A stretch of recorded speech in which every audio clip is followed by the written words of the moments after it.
Okay, people are still coming in, but I see that we're at noon, so we're going to go ahead and get started. Hello, everyone. Welcome to this Yale Bible Study webinar on the origins of the Easter and Passover holidays.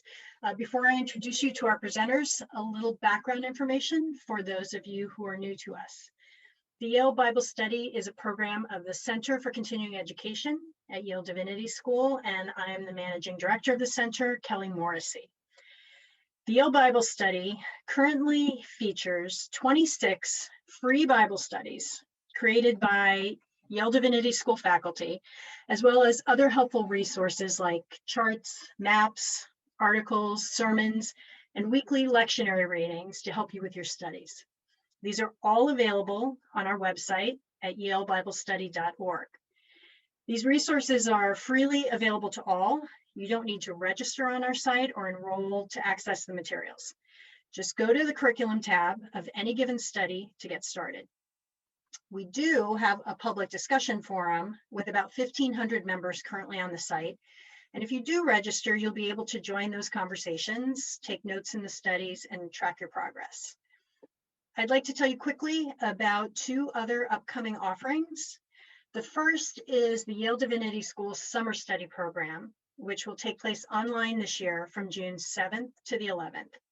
You can find information on open courses and registration on our website, and we'll post that link in the chat. The second is a save the date for an online 6-session study of the Gospel of John with former YDS Dean and New Testament professor Harold Attridge, beginning on September 21st. So mark your calendars for that, and more information will be available shortly. Our presenters today are Dr. Joel Baden, professor of Hebrew Bible and the director of the Center for Continuing Education, and the Reverend Dr. Andrew McGowan, Dean of Berkeley Divinity School. If you haven't yet had an opportunity to use their 4-session study on Easter and Passover on our website, I'd encourage you to do so. We'll have a time for questions a bit later, so if any questions come up for you during the presentation, please type them in the Q&A. And now, without further ado, thank you, Professor Baden and Dean McGowan, for being with us today. Our pleasure. Thank you. Good to see you, Joel. And you, Andrew. So Passover comes first. Shall we start there? If your inbox is like mine, you've got people around this time of year or a week or two ago peppering you with either with questions about, why is this night different from all other nights, or perhaps trying to foist their own theories upon you about why particular things happen. Did you have anything interesting like that this year? And what do you tell people when they ask you, what's the real origin of Passover? What does it really mean? Yeah, they come in different flavors, those kinds of questions. Sometimes they come from my family at the Passover Seder itself. I don't need to go to the inbox for it. Passover is really the central holiday of Judaism. It's the one where we get to obviously retell the story of the Exodus, which is sort of the founding narrative of Israel and of Judaism. But it doesn't take actually a ton of looking, even in the Bible itself, to recognize that what we now think of as Passover has a slightly more complicated origin than simply, a one-to-one, like, well, let's celebrate this holiday with this weird meal. When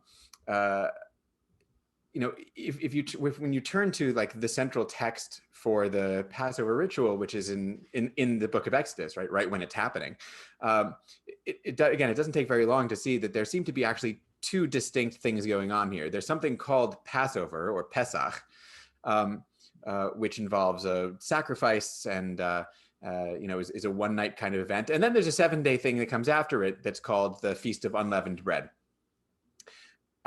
And it seems relatively clear from that text and from others in the Bible that really what we're looking at here, what we now celebrate as one holiday, was originally two that have been conceptually put together. There was something called Pesach, which I'll get to in a second, probably doesn't mean what we think it means. And there was something called the Festival of Unleavened Bread. And that one's easier to understand because the Festival of Unleavened Bread, like most of the festivals in ancient Israel, was clearly originally an agricultural festival, timed, we think, probably to the spring barley harvest. And the other two big festivals in the year, the Shavuot, the festival of weeks, which comes exactly 7 weeks after Passover, and then Sukkot, the festival of booths, which is the fall harvest festival. Again, all agriculturally based. So very likely that the Feast of Unleavened Bread was originally indeed an agricultural celebration that people celebrated once a year. To it was to that festival, that agricultural festival, was eventually attached the story of the Exodus, which again is not surprising. Basically, all of the holidays in the Jewish calendar, certainly from the biblical side, a historical event got pegged to what had originally been an agricultural festival. Again, which isn't surprising, right? As people moved away from agriculture being the primary, if not exclusive, mode of earning their livings, it made sense to sort of shift the festivals to focus on other things. I'm sure that you could point to a couple of similar examples on your side of the aisle, as it were. So the unleavened bread gets tagged to the Exodus event, and maybe that combination is perhaps responsible for the idea that the Israelites had to leave quickly and their bread didn't have time to rise, right? We think of it the other way around, right? The story gave rise to the practice. I suspect it's that the practice gave rise to the story. And then that was all combined with something called the Pesach, what the word that we now translate as Passover, which probably really means protection. And was probably, and this is much less certain, was probably originally an annual festival, an annual sort of sacrifice, basically thanking God for protecting us all year and hoping that God protects us for the year to come. And the two simply got put together as the sort of paradigmatic example of God's protection. That is the Exodus, and the unleavened bread became one sort of fused festival, and it took off from there. Yeah. Do you think that notion of protection might sort of have some sort of vestigial hint about it in the practice of daubing blood on the doorposts, that's sort of reflected in the Exodus narrative? Because, it is a funny sort of sacrifice, what gets described there, isn't it? It's not even called a sacrifice by that name, isn't it? Even though it's obviously a ritual killing with a feast attached. So that's a sacrifice, if you like. But I mean, you know as well as I do, right? You're my go-to person on how sacrifice works in the ancient world. But it's sacrificial. But at least the one that's described in Exodus 12 isn't technically, it's not a sacrifice in the later sense, right? It's done at that one moment, before there's an altar, before there's a temple, before there's a sanctuary of any kind in which to do proper sacrifice. So the daubing of the blood, that's described as happening that one time as like the way to make sure that God skips over those, protects the Israelites during the death of the firstborn. There's clearly some sort of apotropaic, rite going on there. It's maybe closer to the daubing of blood on the altar in the later sacrificial rituals, but we know so little about the protection sacrifice that came first, that developed into this. It's really hard to. I think it's very hard to say what it may have been like, or what it may have done. It only exists for us in the form of being related to this event. So it's not hard for someone reading the Exodus story to sort of see some elements that are still present in the celebration of Passover at later times, or even in contemporary times. So the use of unleavened bread and the use of bitter herbs, for instance. But there's a whole bunch of other stuff in a contemporary Seder, which you sort of want to find in Exodus, and it's just not there. I mean, so some of that presumably has arisen in the last couple of millennia. Yeah. But I even wonder whether an ancient Passover really looked much like a bunch of people with lamb and blood and doorposts and stuff right. on their backs and so on, right? I mean, right. No, it's for certainly not. I mean, even the story that we get about it in Exodus 12 is not meant to be like now you should do this every year, right? I don't think you're meant to run back to Egypt and pretend to leave, right? It's very situated. But what happened is the rituals around this particular celebration, have been changing the entire time.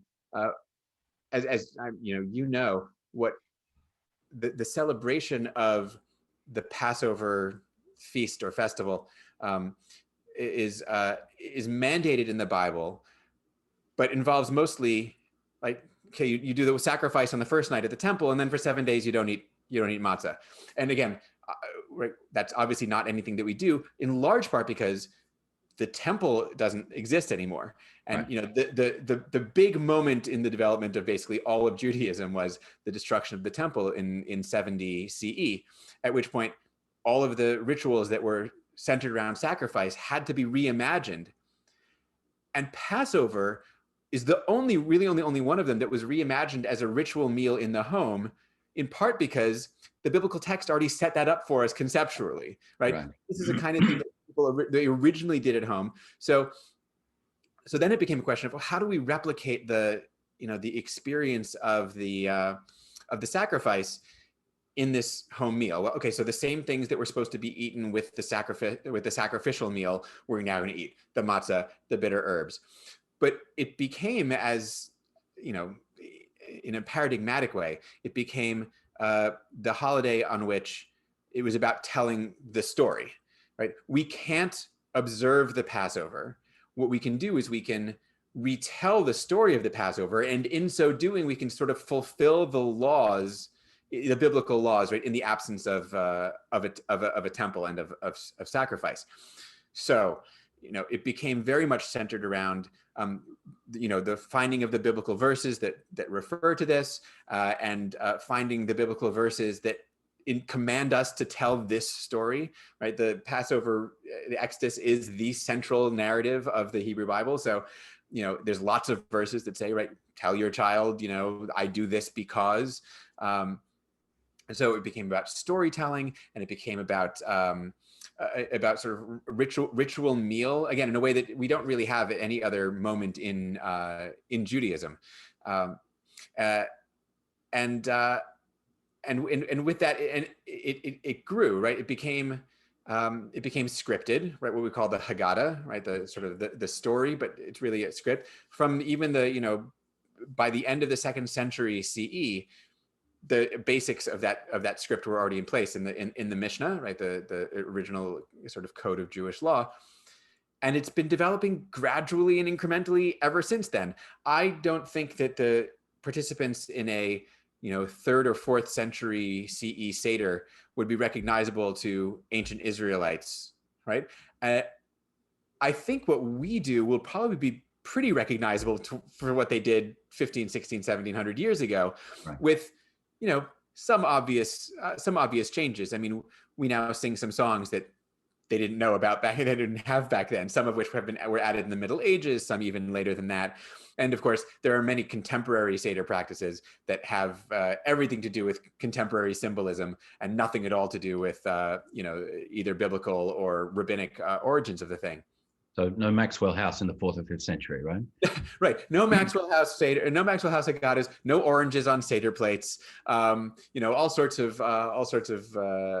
modern twists.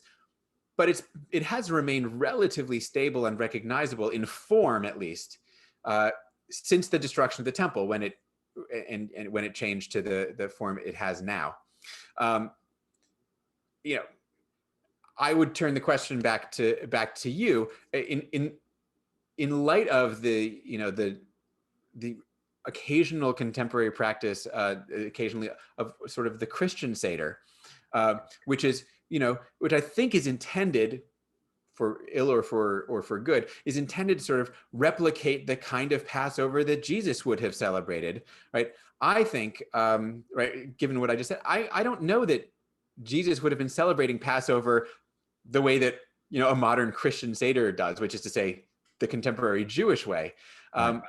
What is there was Passover obviously in Jesus's time, but what was he up to with this? And is it true, as I've been told, that the Last Supper was a Passover Seder? Yeah, well, this is something that scholars argue about, but since we haven't got all day, I'll cut to the chase and tell you what I think. Yes, certainly the three synoptic gospels, as we call them, Matthew, Mark, and Luke, present the last meal of Jesus as the celebration of Passover. And of course, scholars themselves for a while struggled with the fact that, okay, where are all the details that would seem to suggest that this sort of is like the rabbinic Passover, missing perhaps the point that you've already made, that in fact, this extraordinary transitional point of the destruction of the temple and the sort of if I can call it, the reinvention of Passover, without meaning in any way to deny the continuity points. Nevertheless, we probably shouldn't expect a early first century Seder to look like a rabbinic one anyway. So the lack of those particular elements themselves, other than the fact that there's bread and that there's a cup, are probably not disqualifying issues. There are arguments because the Gospel of John gives a different chronology for Jesus' death relative to the observance of Passover. And according to John, Jesus seems in fact to die on the cross as a sort of symbolic paschal lamb just before the Passover is about to be celebrated. And scholars will argue as to whether they're reflecting two genuinely different calendrical traditions, although some of us, I think, are more inclined to think that there's probably more theologizing going into those differences than calendarizing, as it were. But if we can sort of go back, I think there's good reason to think that the synoptic chronology, the Matthew, Mark, Luke chronology, is reasonably reliable, that Jesus did celebrate a form of Passover immediately prior to his death. And so here's the irony of the Christian Seder is this.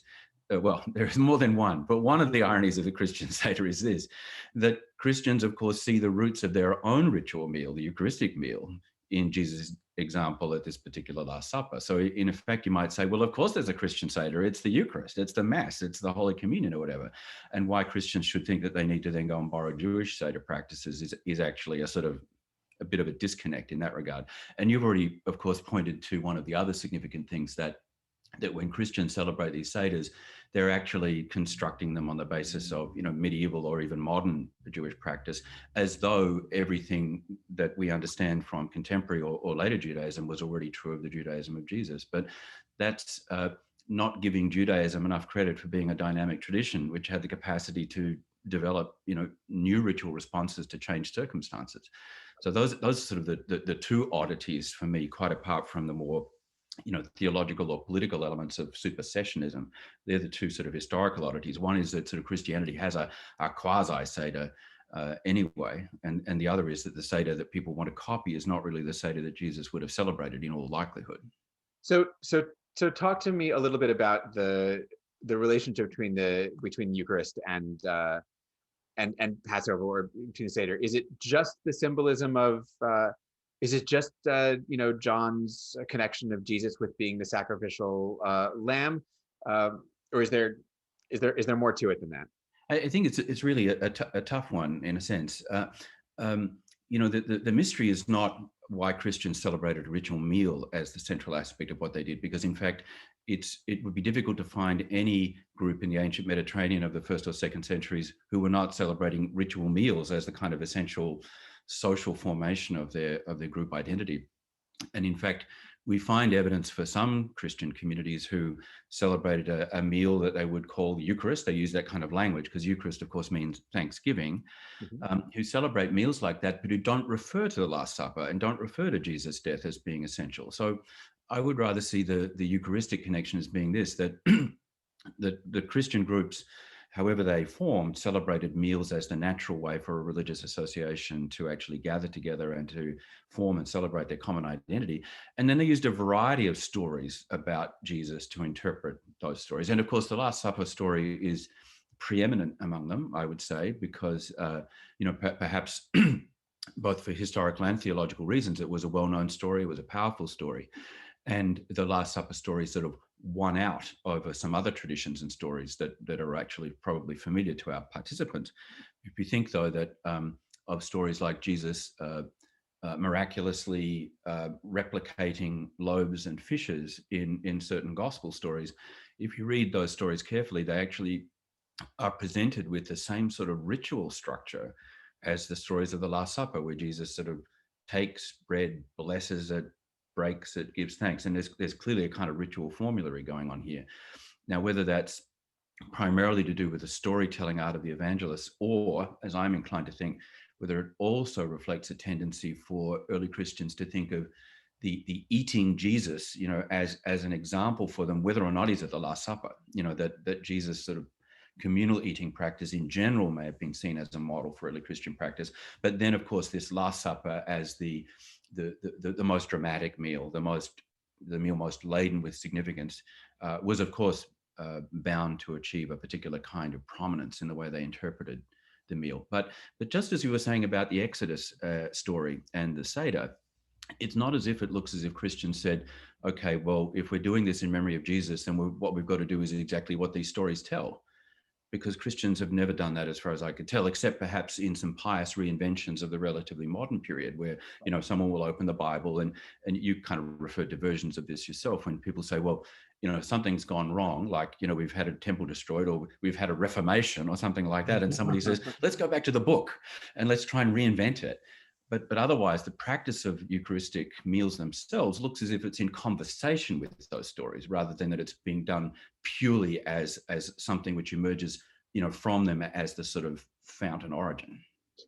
Now, given what you just said, and is it the, I think of Easter and Passover as being like two sides of the same coin to an extent, but is their connection truly just calendrical, right? That Jesus was celebrating Jesus's Last Supper was a Passover Seder, and obviously Easter's going to be just a few days after that. So that's why, is that the whole connection, or has Easter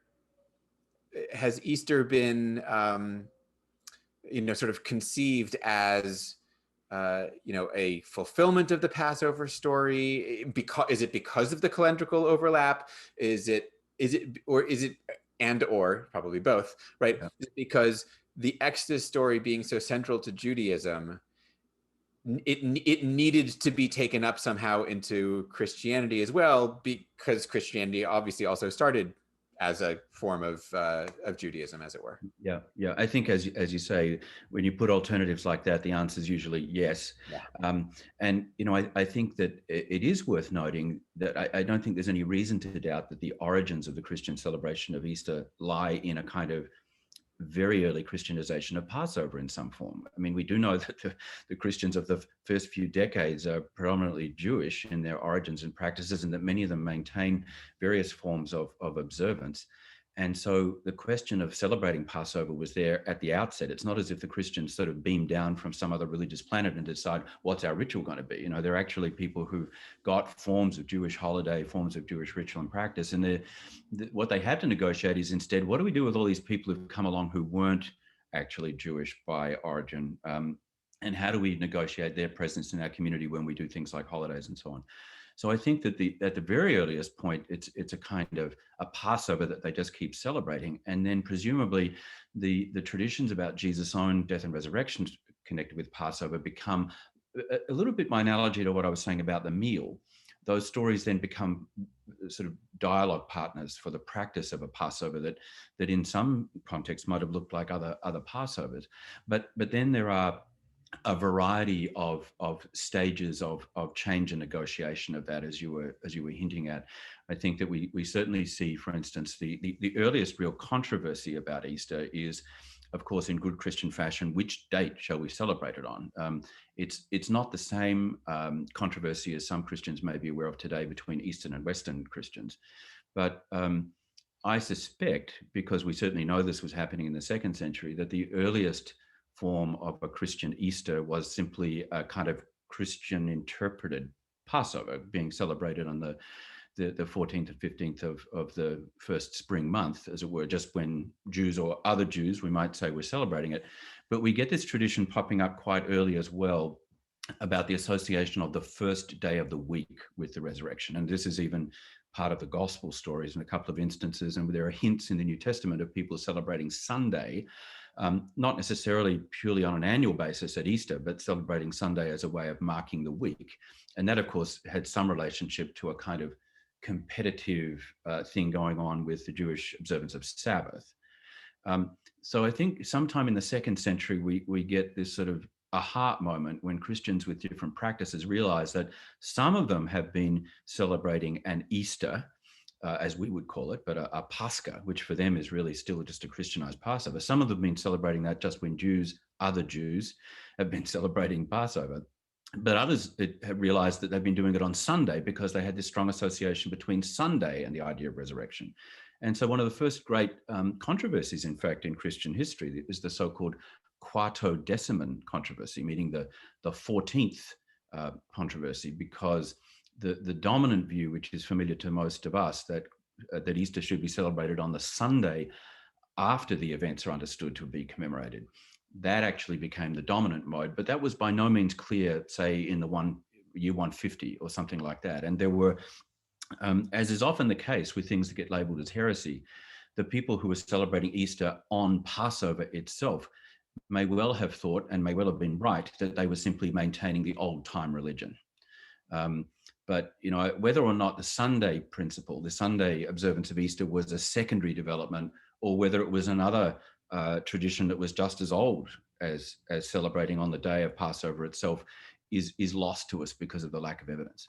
Because the tradition of doing the Eucharist on Sunday was also not as I understand it, was also not sort of a fixed, and may still not be a sort of a fixed practice. I think it's more standard now than it certainly would have been then. It could have been daily, it could have been monthly, it could have been ad hoc.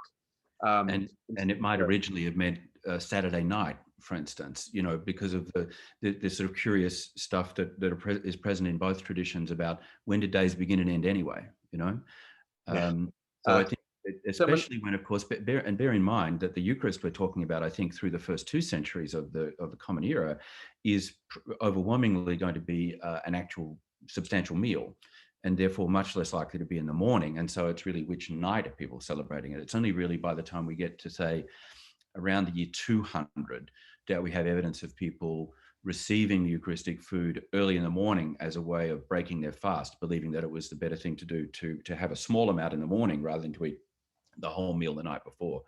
So, but yes, other days of the week were certainly possible, even though we certainly have the idea that somehow Sunday was being held up as having particular significance from an early point.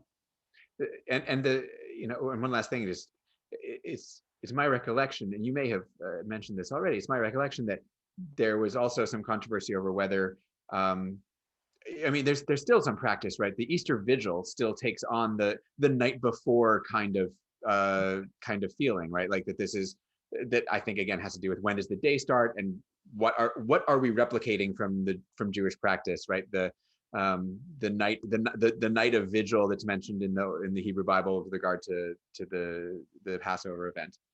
That's right. There's a very powerful, if problematic, document from the 2nd century, the Melito's homily on Easter, or Peripascha, which is a remarkably dramatic sort of narrative homily, which reinterprets the Exodus story in terms of a group of Christians who are sitting in the dark waiting for the sort of the Easter morn to break. And it sort of, in a really quite a spooky way, sort of makes those who are hearing the homily think about themselves as the Egyptians sitting in the dark waiting for the hand of death to grasp the firstborn, and so the use of light and dark imagery is there at a very early point. And yes, I think we imagine that Christians are doing this vigil thing, at least in the 2nd century, and that becomes more heavily ritualized through the 3rd and 4th centuries, and associated at Easter, especially with baptisms. So the kind of rites of passage are really appropriately played out in that canvas of night and day, succeeding one another too.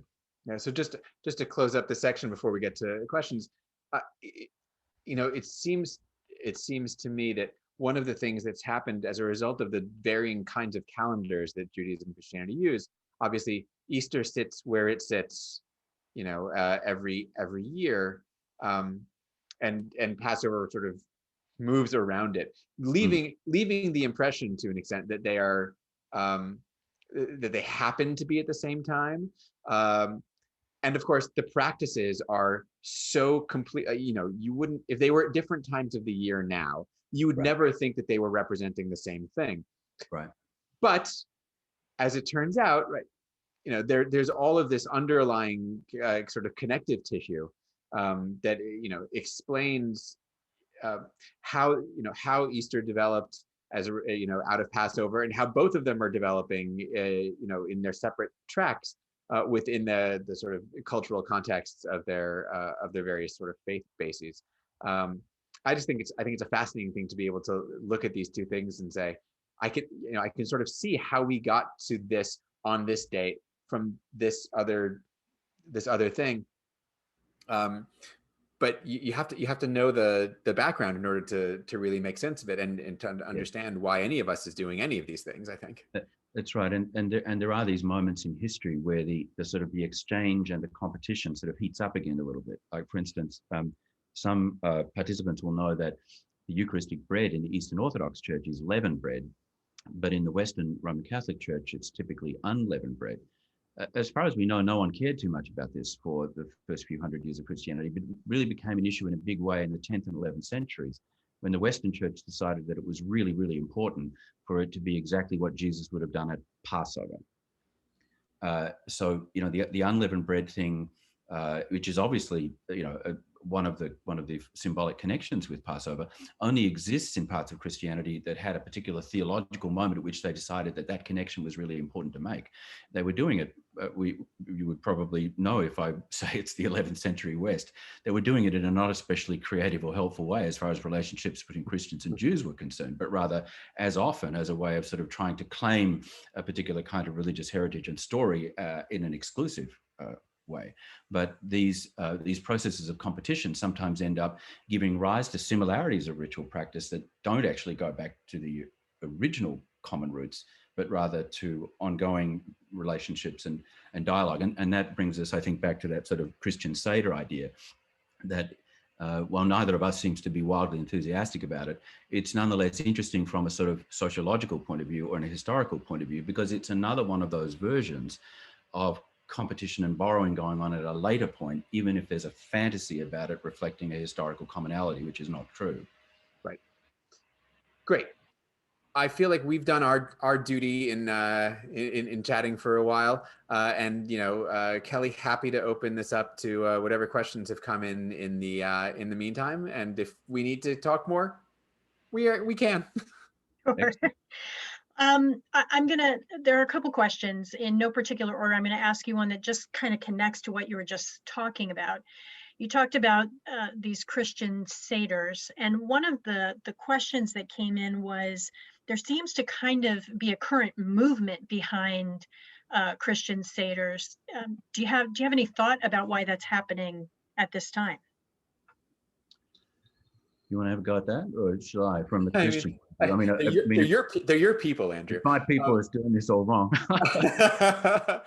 The only thing I'll quickly say is, I have a sense that it's, and you can tell me if this isn't true, my instinct would be that it's not unrelated to a contemporary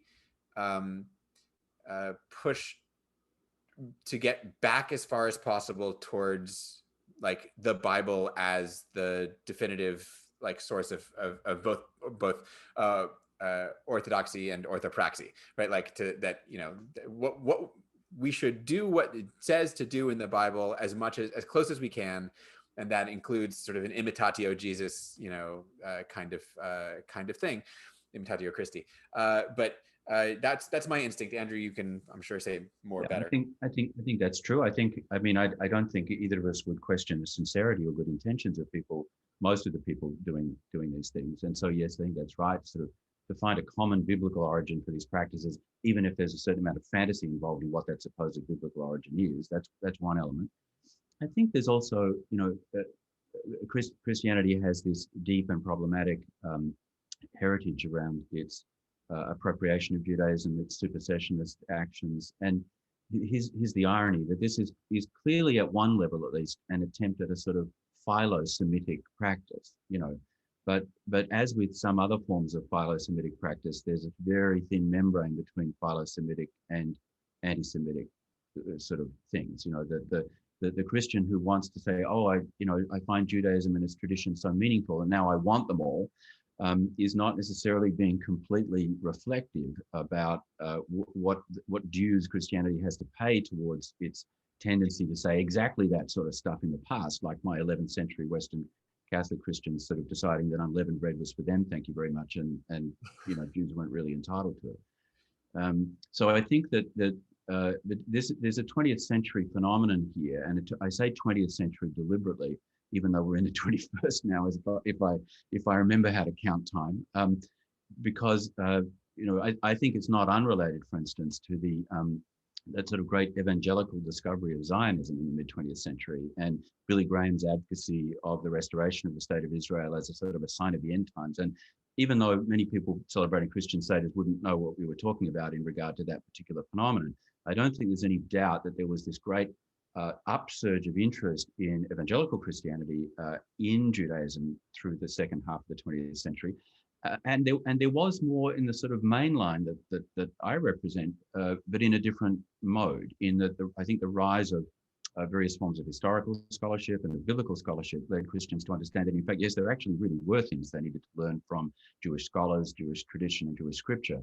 But what the mid 20th century perhaps didn't understand quite as well as I think we do now, whether we're talking about Jewish or Christian scholarship, was how some of those different historical changes were actually sequenced. Because if we go back and look at let's say that our academic great-grandparents, Joel, in the 1940s or 50s, were sometimes quite happy to engage in this sort of game where the Christians were sort of sitting down and listening to what the rabbis had to say, as if rabbinic Judaism actually gave them the background to the Christianity of Jesus. And now we would be much more cautious about how to make judgments like that.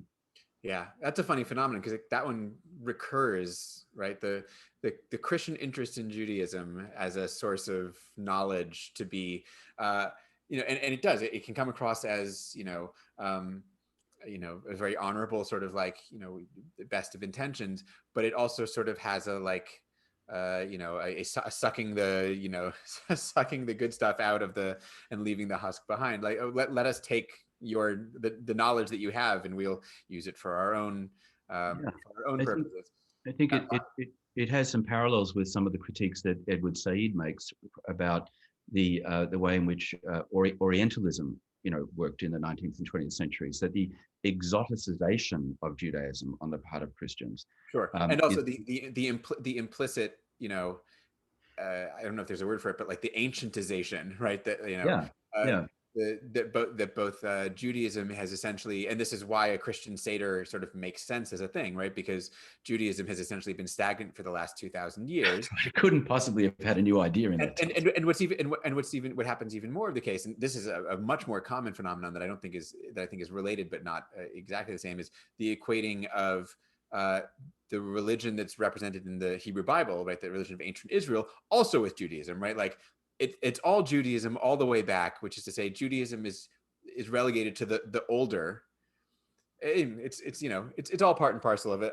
You say very nicely, right? The line between philo-Semitism and anti-Semitism can be a very thin one, and the evangelical sort of love of Zionism in Israel that I see all the time today, and it is responsible for things like, I don't know, government policy towards Israel over the last 4 years.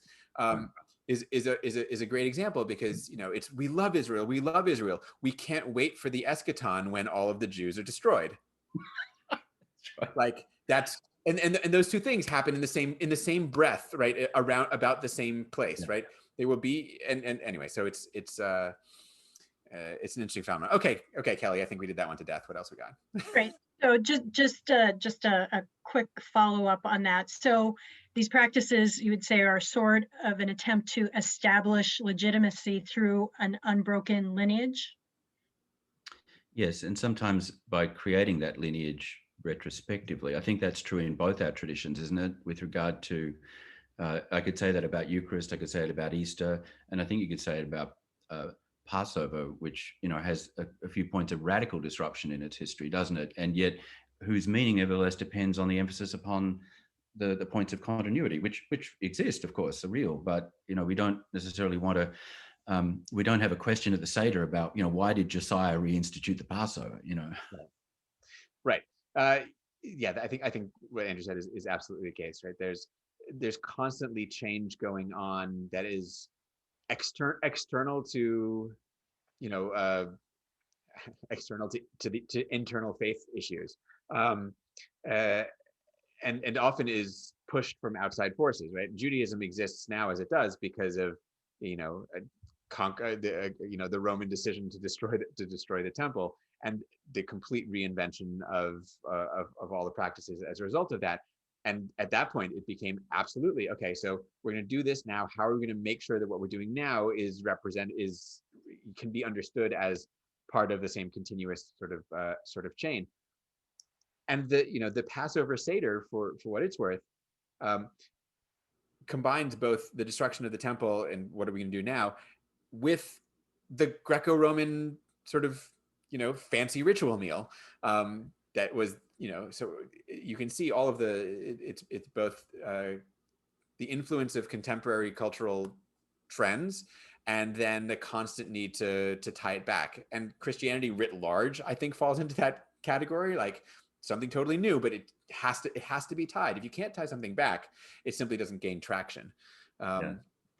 Yeah, I'm glad you mentioned the Greco-Roman sort of fancy banquet then, because I think that's worth mentioning as another real point of contact here, especially between Passover and Eucharist, in that when we get a fuller account of what the Seder should look like in the Mishnah, it really is very much a Greco-Roman banquet, down to reclining and to having cups of wine and so forth, and it really has the sort of feel of our banquet is better than your measly Greco-Roman banquets because we've got 4 courses and 4 cups and so forth. So it's a kind of Baroque Greco-Roman banquet in a sense, through that replication of its structure. But this, of course, is what the Eucharist is at the earliest point. Not in fact quite as elaborated, but people can miss the fact when you sort of read a story about people eating bread and wine, and after supper they take the cup. If you know anything about Greco-Roman culture, you realize they're just describing the way every average meal worked.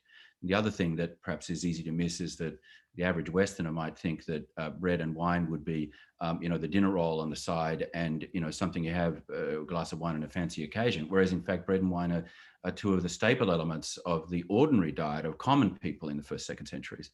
So in fact, while both of them have very specific stories attached, and they are really attached, the Last Supper story and the Passover story, that in fact, in both cases, what we've actually got is a shared tradition of ritual meals, not only shared between Judaism and Christianity, but shared with the whole Greco-Roman cultural environment, into which each of those traditions sort of inoculates the stories that it brings related to its own particular history and understanding. This is where you look for a Moderna versus Pfizer joke. Joel, can you do that? I can't. I can't. I appreciate the teeing that up for me, but I didn't have one on hand. I just think the last thing for that, it's the remarkable indication of that is that every Jewish kid running around at Passover is looking for the afikomen that is they're just running around yelling Greek word, right? Like, without having any notion of why it is that their Jewish ritual meal ends with the Greek word for dessert, right? Like, why is this? So anyway. Andrew, what is the origin of the word Easter? And does the Easter holiday have any origins from pagan festival? Thanks, Kelly. Ishtar. Yeah, that's right. I actually got this one from the Agence France Presse last week. So this was part of my reason for asking about, who was in your And so this one's fairly simple. Yeah, Ishtar doesn't have anything to do with it, I'm afraid. The only sort of pagan goddess figure who has any claim to be in this story at all is an Anglo-Saxon goddess figure called, and I'm not sure, my Anglo-Saxon pronunciation is terrible, by the way. So any of you who have done any of this, please forgive me. But her name is something like Eostre, which is spelled E-O-S-T-R-E for those of you who care. And the Venerable Bede, the 7th, 8th century Anglo-Saxon Christian historian, mentions the fact that he understands that there was this sort of pagan deity who was referred to as Eostre, and that there was a connection between her name and the name given to the Feast of Easter in the Anglo-Saxon world. So that's a connection of sorts. However, before you jump to pan-pagan conclusions about this, the point is her name and the English word east, as in, not north or south, but east, and the English word Easter all derive from the same original roots, which actually refer to, guess what, the compass point east, the place where the sun rises. So Eostre, if she really was a pagan deity, and Bede is the only person who ever mentions her anywhere. So, but let's give him his credit. If she is a pagan deity, she's really sort of just East goddess, you know? And so really the idea that there should be a pagan goddess associated with the rising of the sun in the East doesn't actually tell us anything too much about the origins of the celebration of Easter. Now, of course, it's true in any country and any culture that there may be folkloric traditions and practices which get assimilated through, syncretistic processes to whatever other religious traditions arrive through the, the invaders or the imperialists or the colonists or whatever. So syncretism can really happen. But Ishtar is not part of the picture. And I don't really think that Eostre is a big part of the picture either. I think we've simply got the fact that in the Germanic language world, which includes, the Anglo-Saxon English speakers, as well as the North Europeans, they came to speak of the Easter feast as a feast of something more like the dawn feast, the rising of the sun feast, because of the association with resurrection and new life and dawn. But of course, when you think about it, in Southern Europe and elsewhere, the name given to Easter doesn't have anything to do with that kind of idea. If you really thought that Ishtar was going to play a part, surely she would have popped up somewhere in between London and Babylon. But in fact, in the Romance language countries, Easter tends to take a name based on the Greek borrowing from the Hebrew. In other words, it's called something like Pascha, Pash, and so on. So, sorry, Ishtar.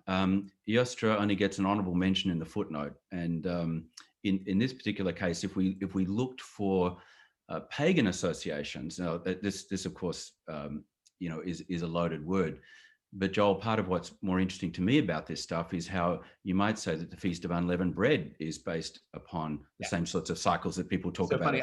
I was going to say, right, what I think we all sort of knee-jerk want to see things like, well, Christmas is at Christmas because it's a winter solstice festival that got, connected secondarily. That's like, the connection isn't, it's not Easter that's got the sort of paganish connections, right? It's Passover by virtue of the agricultural festival. That is again not unlike a solstice festival, or not unlike it's seasonal. It was probably originally not even pegged to a particular date, right? It looks from, even in the early biblical texts, right? It's not the 14th of the first month. It's just whenever your crop is ready, right? That's when you celebrate this thing. And so, not right. I wouldn't call it pagan, at least we wouldn't, but it certainly could have been, right? It could have been pan-Levantine, right? That everybody understood that you were supposed to do something like this around this time. Yeah. And in both traditions, the association with the kind of a vernal equinox sort of thing, is bound to sort of bring associations that have to do with agricultural cycles and with the sense of changing of the seasons. And it's certainly true in Christian tradition that there's a lot of talk of, spring and flowers and blooms and new life and so forth, which, purely come from the symbolism of the natural world, and then brought into dialogue with the more sort of historically based questions. So the problem, I think, usually with such questions is the question itself, rather than the answer. It's the fact that we sort of tend to look for reductionist answers to questions that have to do with the origins of practices, which have actually kept growing and changing and evolving and have been reinvented multiple times through the courses of their history. And to reduce them to any one other external is usually sort of a way of trying to grasp what actually is probably a bit more elusive to our grasp than that. Yeah. Okay, I think we've got time for a couple more. Can you comment on Maundy Thursday celebration, since that relates directly to Jesus's final meal, whereas Easter relates more to the resurrection? And how has Maundy Thursday observance evolved over the years? Yeah, sure. I guess that's mine, right? I'm just checking. Yeah, I mean, probably. As a Jew, I'm not even sure what Maundy means. Right. Well, Maundy, his thank you for that softball. Maundy is from the Latin mandatum, which refers to a commandment, and it's a reference to the line in John's Gospel where Jesus says, "A new commandment I give to you, mandatum novum." The Maundy Thursday observance in historic Christianity typically involves, special emphasis upon the commemoration of the institution of the Eucharist, meaning the Last Supper story.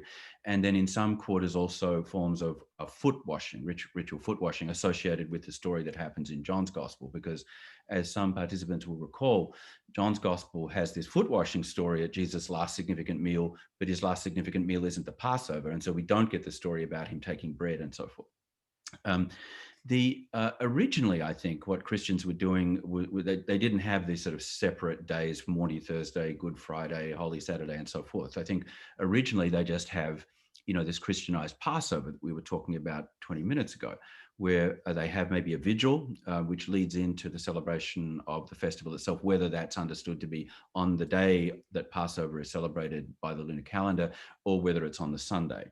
But the idea that this should then be elaborated into a set of days which kind of which then becomes a sort of historicized feast, with different episodes or elements of the story of Jesus being observed on different days. This comes into its own really in the 4th century, partly because Christians find that they can, and there's a longer story to this, but the 32nd version is that the Emperor Constantine, having of course become the first Christian emperor, decides to go and find or restore the holy places of Jerusalem, and builds the Church of the Holy Sepulchre on what he takes to be the tomb of Jesus. And we get at that point, and by the late 4th century in particular, we get a very elaborate set of rituals which go through the whole of what we now call Holy Week. So on Palm Sunday, they have a procession with people waving palms.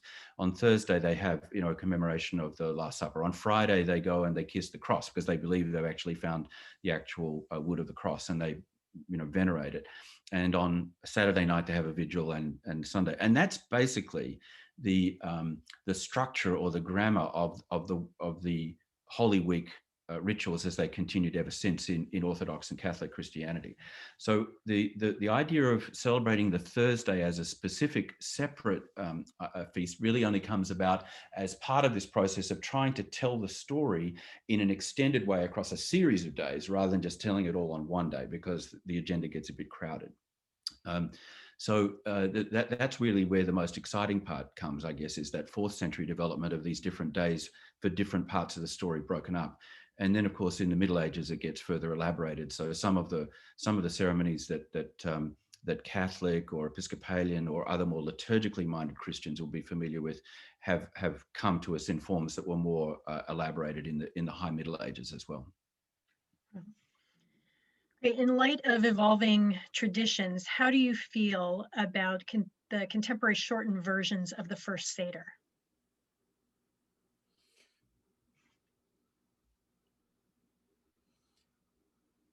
I'm trying to, I'm going to assume that that's a question about the fact that my Seder now lasts like 35 minutes.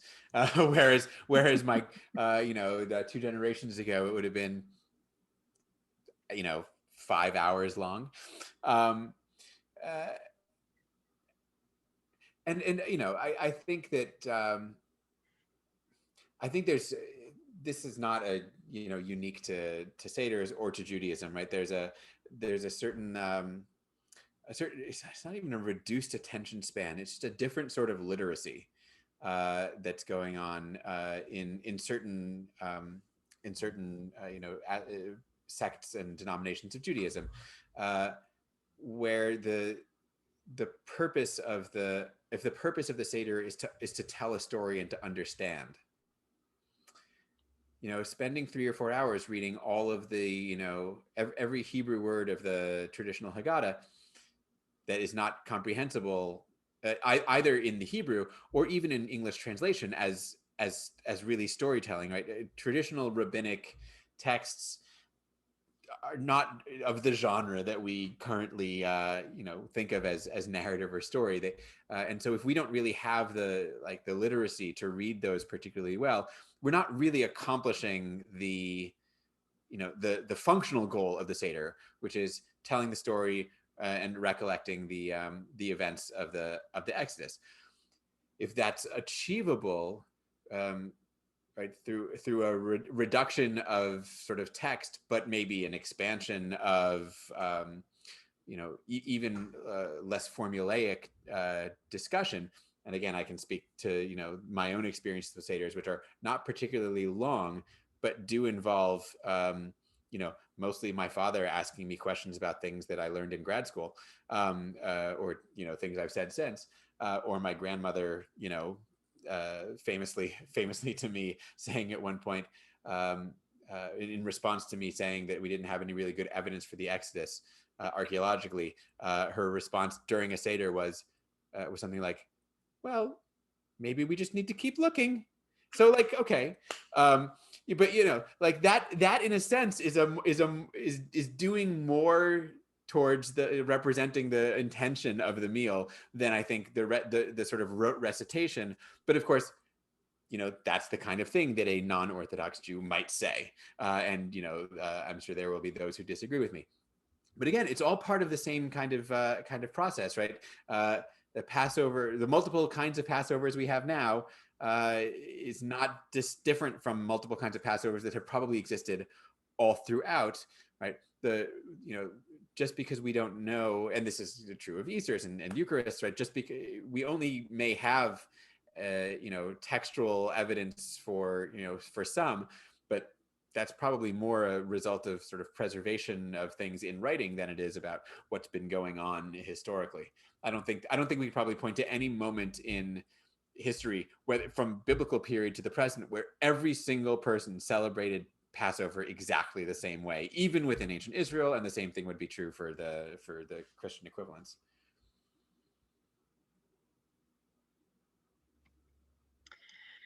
Okay, we have one other request here, which is a little bit off topic, but can either or both of you please say something about the Hebrew in the Yale Divinity School crest? Yes. You will be more authoritative on that, even though I sort of know the pat answer. I sure do. I had a whole story and everything. So so the Yale's motto is light and truth, lux et veritas, which at least in the myth that I learned was coined in order to one up Harvard, whose motto was just plain old veritas. So we said, aha, we'll do light and truth. And the Hebrew in the crest is the Hebrew says Urim v'Tumim, which if you were to squint, you could translate as light and truth. Urim looks like the word or, which means light, and Tumim looks like the word tam, which means maybe something like truth. It's close enough. Something like perfect or true. In any case, the Urim and the Tumim, however, as they appear in the Bible, have nothing to do with light and truth. They are, in fact, these objects that are worn on the high priest's breastplate, part of the sort of ritual garments of the high priest, and it is, from what we can tell, they are essentially used for oracular divination. So if the high priest needed to determine something, and there are even stories like this. David says, right, should I go to war? And checks with the priest, who checks with God, so the priests had this prophetic, intercessory, oracular role to them as well. And the Urim and the Tumim were the objects with which the oracular decision was made. My story about this is coming into a faculty gathering at some point, and finding a couple of my senior colleagues having exactly this debate. And I walked in and they said, Joel, what is the Hebrew on the crest mean? And I explained, I said, it's got priests and oracles and sort of divination, et cetera, and it has nothing to do with light and truth. It's really just this they would use it to determine God's will. And the one turned to the other and said, I told you it was about gambling. So anyway, that's the answer for Urim and Tumim. It's tied to light and truth only on like the loosest of sound reasons, but the words have nothing to do with it in reality. Okay. Any last thoughts that either of you have that you would regret leaving unsaid based on this conversation? I think I just want to emphasize that I think we're both saying we understand the way in which these feasts are celebrated and the way they're remembered are both something that touches deeply upon our shared past, but also something which is necessarily creative. And we don't have to actually feel bad about the fact that even recalling history is actually a present form of creative activity. And to set up false dichotomies between whether we're doing something the old way or the new way can not necessarily be helpful to us. So, but it's also important that accountability that we have to the past and tradition is a part of what anchors us. And yet to do so is not necessarily archaism or not necessarily traditionalism, but rather actually a way of recreating the story and adding to the story in the present experience of faith that we live. Couldn't have said it better myself. That's good enough for me. Well, thank you very much to you both, and thank you to everyone for joining us today. Please do visit us at yalebiblestudy.org and be on the lookout for new studies and new events in the coming months. Thank you, everyone. Thanks all. Thanks, Callie. Thanks, Andrew.